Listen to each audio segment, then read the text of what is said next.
Hello madam. Hello. તો શું treatment કરાવીશ? મને હાઇલાઇટ્સ જોઈએ છે હમ બીકોઝ છે જ પણ ઉપરથી મને થોડું નવું લુક જોઈએ છે નવો લુક જોઈએ છે. આ લુક જે કર્યો કેટલો ટાઈમ થયો એને? અને 6 month around 6 month. Okay. Highlights with global બંને કરેલું હોય એવું લાગે છે, હે ને?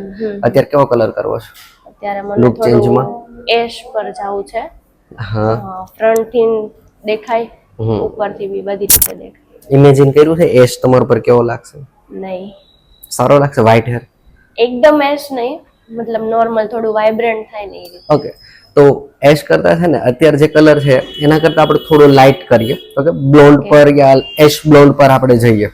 ઓકે. તો અને એ બી હું અત્યારે તમને શ્યોર ના કહું કે હું એશ 100% કરીશ, કેમ કે તમારા હેરમાં પ્રીલાઇટ વગર તો પોસિબલ નથી કે એશ આપણે કરીએ. અને હેર પ્રમાણે મને એમ લાગે છે કે મારે બહુ વધારે પ્રીલાઇટ ના કરવા જોઈએ. ઓકે. તો બી હું પહેલા પ્રીલાઇટ કરીશ. હું 10 વોલ્યુમ થી જ કરીશ પ્રીલાઇટ.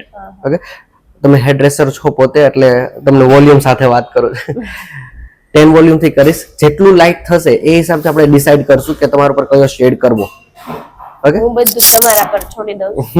મારા હેર બસ ડ્રાય ન થાય એવું મારા હિસાબથી જ કરીશ. ડ્રાય ન થાય એના માટે જ પહેલા હું ચેક કરીશ કે કેટલા તમારા લાઇટ થાય છે, એ હિસાબથી આપણે ડિપોઝિટ કરશું. પણ આના કરતા આપણે બેટર લુક દેશું. Okay.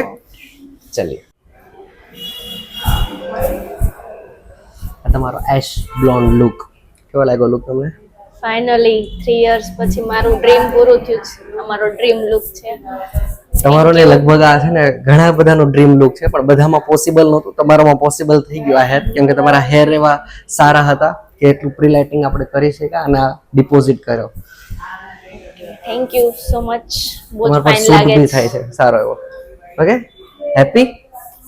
Thank you so much.